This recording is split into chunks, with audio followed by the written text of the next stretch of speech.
guys, we're so excited to be here with you at Midweek. Midweek. Wednesday night, 6 p.m. We're always here. Love seeing you guys. And I love the weather of late. Let us know in the comments below. Are you a weather person of the cold or of the hot? Kath? Sunshine or rain. I prefer the sun when I can be outside. It makes me happier and it's just better. Yes, I would disagree. I love the cold weather soup. Last night I had it. It was wonderful. All right, Kath, what else do we love? I love games. So let's play a game. This game's fun. It is fun. But I'm before excited. Before we play our game, I want to Zoom Caitlyn Brogden and invite her to play the game with us. Now, you did hear me say that correctly. You have to Zoom her because she has a Samsung and can't FaceTime. But let's Zoom Caitlyn. Oh, right? do you have a Samsung or do you have a Comment iPhone? in the chat. Samsung or iPhone? Yes. All right. So this game is called If I Had To, the Great Debate Game. Okay. And Caitlyn's going to play along with us. And we also want you to play along with us as well. Let us know what you would answer in the comments below. Okay, Caitlyn, you ready? Okay. Here we go. The game is simple. John's gonna put up 2 examples of things that might happen to us while we're in this situation or just in life in general, and we have to pick which one we would prefer to do. Absolutely. So, number 1, Caitlyn, you're gonna let us know, okay?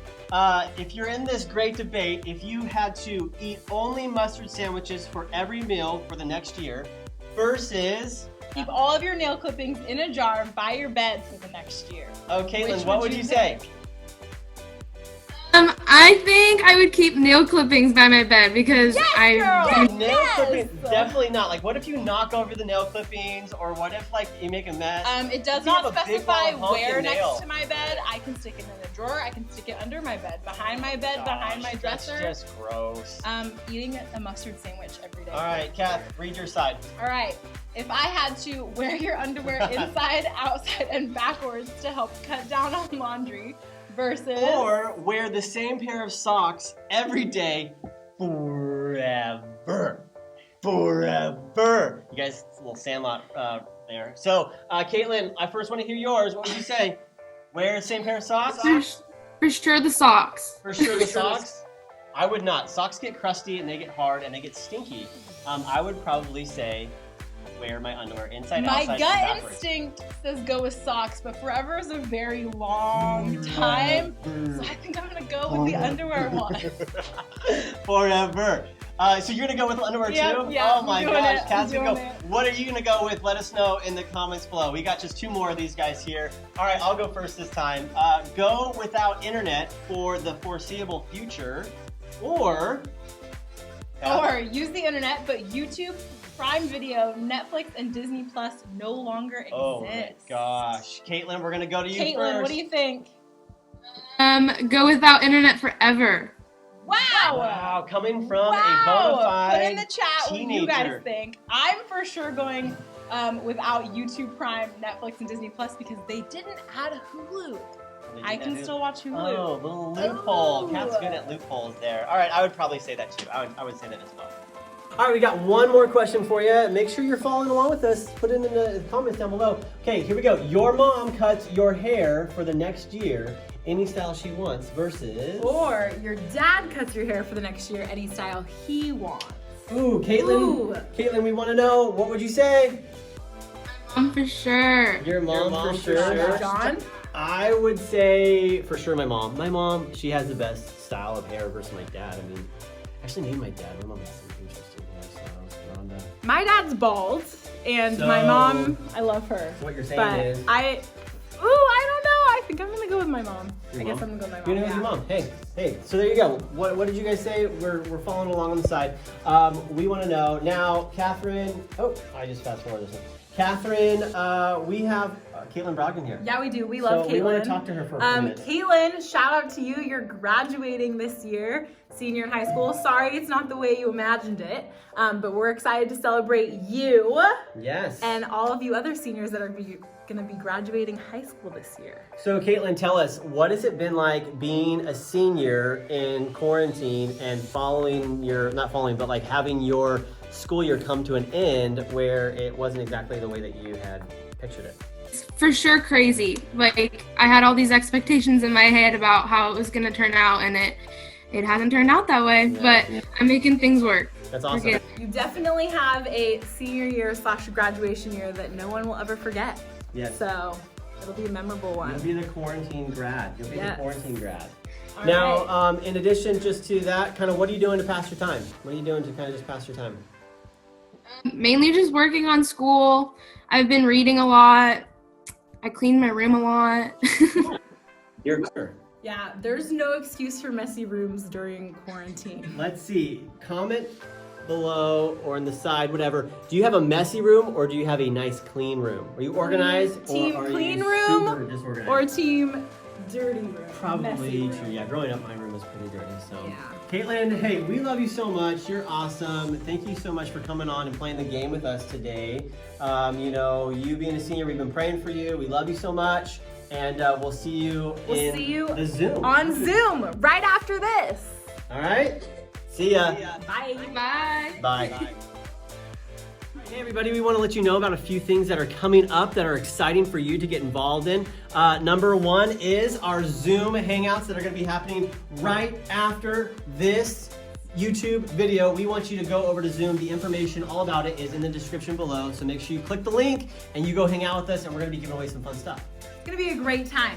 We're also really excited about what's coming up next week. We're gonna do a Netflix watch party. I love it. It's gonna be Netflix awesome. watch party. Yes, invite your friends. We're gonna have different activities on our Instagram this week that you can do in order to enter yourself to win a pizza delivery for our Netflix watch party. Or popcorn or candy Or or whatever whatever. ice You know, whatever you cream. want, we'll give it to you.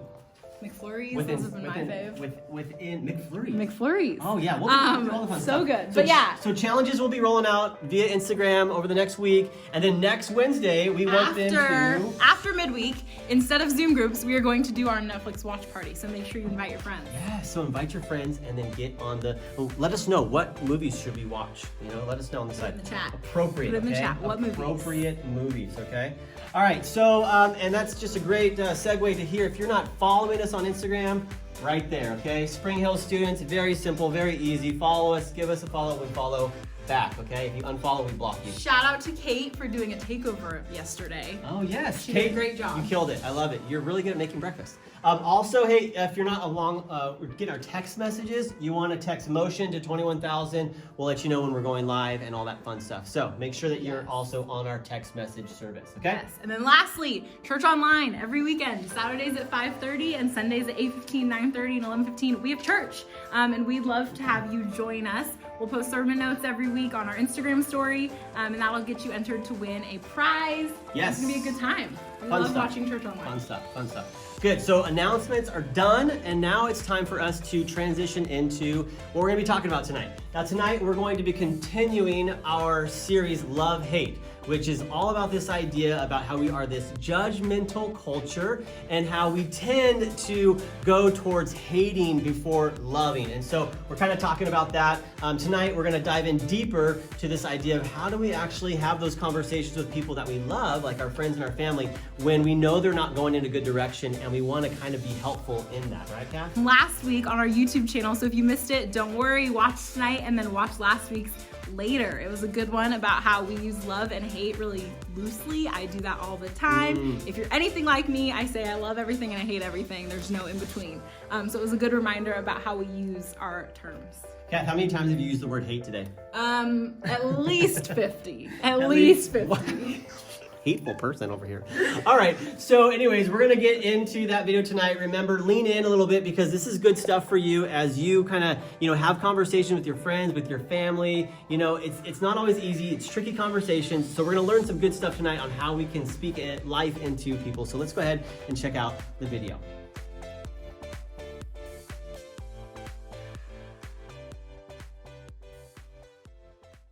Have you ever felt thankful towards one of your friends when they said something awkward to you? Like when one of your friends said something that feels awkward at the time, but they said it because they were looking out for you. Like, yo, you have food in your teeth, man. Or, hey, boss, your fly's down.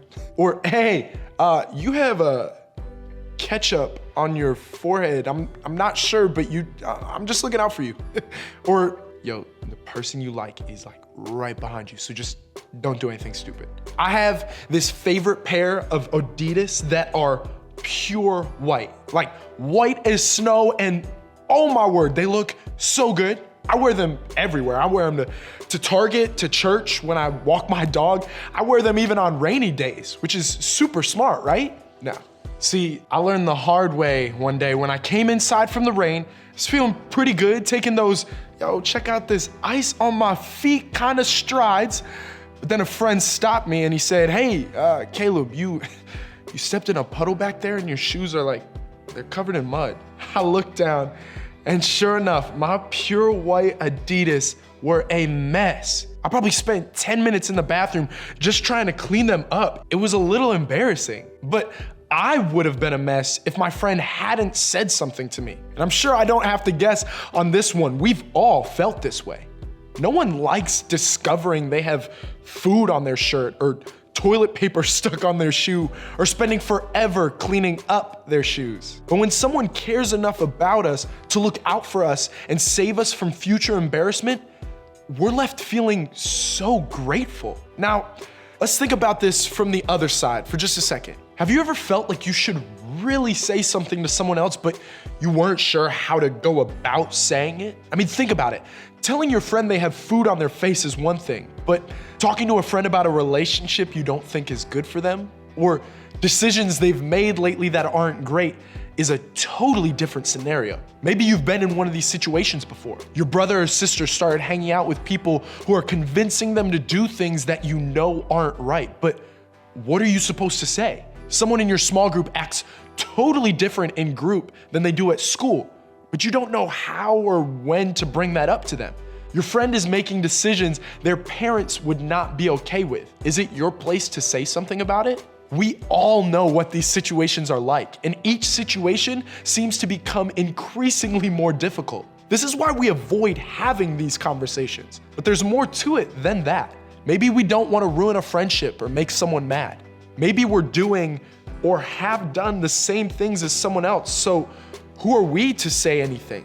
Maybe we don't think the other person will listen. Or maybe you have the exact opposite problem. You have no problem telling people exactly how you see it.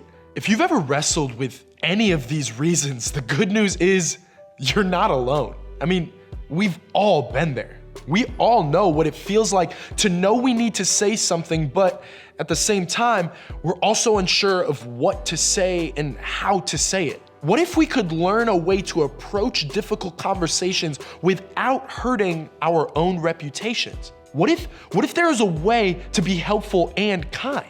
What if there is a way to have difficult conversations that end up leading to something good? Here's the thing. No one wants to be known as the hater or the self-righteous friend who just talks about everything everyone else does wrong. Instead, we want our reputation to stand out for the right reasons in how we love and treat other people. So when it comes to being a friend who looks out for others, how do we make sure we handle this in the right way? In our last talk, we talked about how Paul said that as followers of Jesus, we're supposed to be known by our love for others. Now, even if you don't consider yourself a Christian, chances are this is an idea you could get behind. Who wouldn't want a reputation people would describe as loving?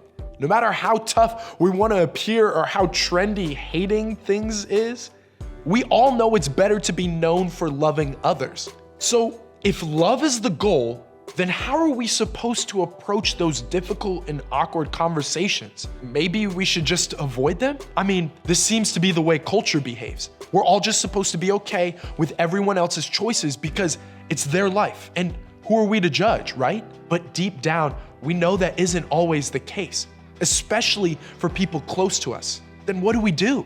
Paul actually talked about this very thing. In a letter to a church in a region called Galatia, where modern-day Turkey is now, Paul gave insight on this topic. Dear brothers and sisters, if another believer is overcome by some sin, you who are godly should gently and humbly help that person back onto the right path. And be careful not to fall into the same temptation yourself. According to this, Paul is saying if the Galatians have any friends who share the same values but slip up and do something that isn't best, something that is sin, their responsibility is to help that person get back on the right track. In other words, he's saying that you and I should actually go further than just saying something in a conversation. We should help someone get back to the best place they can be, on track with what God says is best. Now, there's a lot Paul isn't saying as well. He isn't saying that you're personally responsible for making sure your friends make wise choices. And he isn't saying you should put yourself in a position that sets you up for failure when you're trying to help your friends. Wisdom in these conversations and situations is a must, and is something that talking with your small group or small group leader can help you with. The point is, according to Paul, with humility and gentleness, you and I can help people who are struggling with making poor decisions get back on the right path. Paul continues, share each other's burdens, and in this way, obey the law of Christ. So how do we help people get back on track? By sharing each other's burdens. Think about it this way. In the world of fitness training, there's a person known as a spotter. A spotter is there for when the weight gets too heavy and the person doing the lifting is no longer able to lift the weight on their own. And when this happens, the spotter carries the weight too.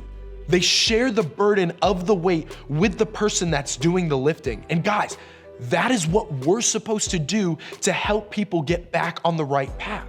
Paul cared deeply about the people of Galatia, which is why he wrote what he did.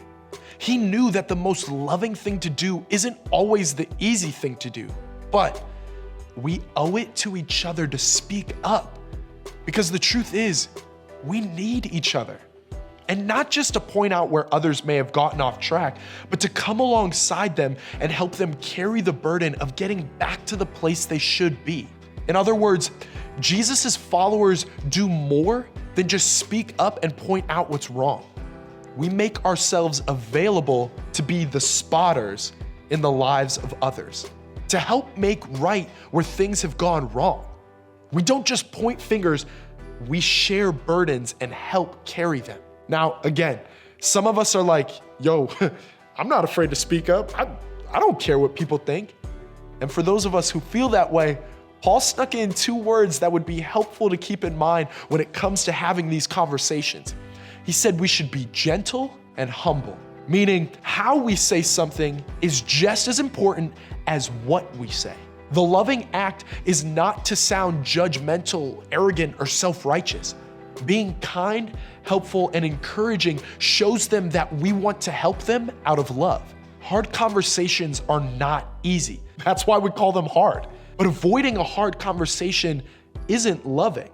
And enjoying a hard conversation by making someone look bad or feel terrible over what they've done, that's not loving either. In fact, the conversation, that's not really the point at all. The point is learning to ask this question: am I showing love in how I'm treating this person? Love pushes us to talk about difficult things. And love also pushes us to talk about the difficult things in a kind and compassionate way. Because that's what love does. It shares the burden by caring about the person who is carrying it and not about ourselves. So, what is this supposed to look like? How can you begin to put this into practice this week? Some of you might be thinking about a friend you need to have a conversation with. They might be sitting next to you, or you might see them later this week. What should you do? Well, if you're going to choose to be known for your love for others, then when it comes to what you say and how you help others, let love be your filter. You won't be known for love if the way you handle hard conversations and treat others is not loving. So when it comes to helping friends who are headed in unhealthy directions, you can become known for love by filtering your words and actions through love. When we help someone make a different choice than they've been making, we do it even if it makes us feel totally awkward in the moment. When we encourage someone else to change his or her behavior, we need to do it in a loving way and not a judgmental way. When we see someone take a step in the right direction, encourage them and celebrate them. Why? Because we love them. And that's what love does. So what exactly should a filter of love be applied to? Here are a few ideas. Let love be the filter for your involvement. When you aren't sure if you should get involved in a friend's situation, ask yourself, what's the most loving thing I can do? Use this question as a filter for your next step. This provides a gut check for your motives and reminds you that they should be rooted in love. If the loving thing to do is to get involved, to help someone get back on the right path, then you'll know to take a next step. This can be tricky to figure out. So don't hesitate to involve your small group leader or parents or another trusted adult in figuring this out. Once you're sure the most loving thing to do is to get involved, you need to let love be the filter for your words. Ask yourself, how would I want someone to speak to me? And what would I want him or her to say? When you filter your words through love, you'll stop and make sure you're not just throwing shade. This isn't about you and making you look good. Instead, you'll be letting them know you're there to carry their burdens with them. Your words can spark hope or they can cast judgment.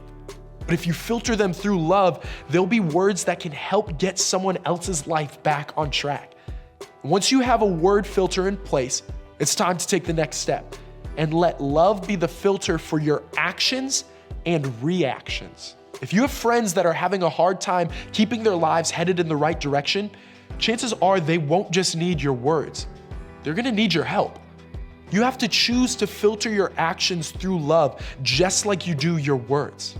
Ask yourself, how would I want someone to live out their love if I were in this situation? Would you want them to keep their phone close in case you got in a tempting situation? Would you want them to pick you up if you ended up at that unhealthy party?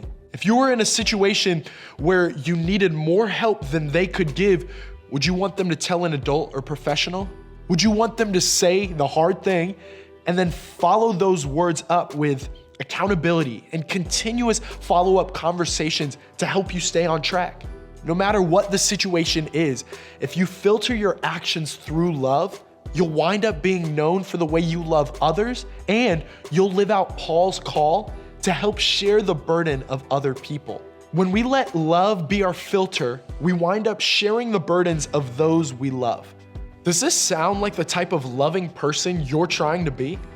We can become known for love when we let love be our filter for helping those who are heading in unhealthy directions. We can be the people we hope to have in our own lives for those around us. Imagine how our schools, friendships, and families would be different if there were more people filtering their involvement, words, and actions through love. We would say hard things to one another, not out of judgment or hate, but out of love. We would help keep each other from regrets, mistakes, unnecessary heartbreaks, or negative consequences. I mean, who knows? A filter of love might just change the direction of someone else's life for the better forever. Let's be the people who let love be our filter so that we can help those we love stay headed in the best direction for their lives. All right, I really liked that episode. I can really relate to having a hard time speaking up in certain situations, but then I have times where I don't have a hard time speaking up and I don't sugarcoat anything. But sometimes it's really hard to talk to our friends and our family and really just call them out on the things that they're doing out of love.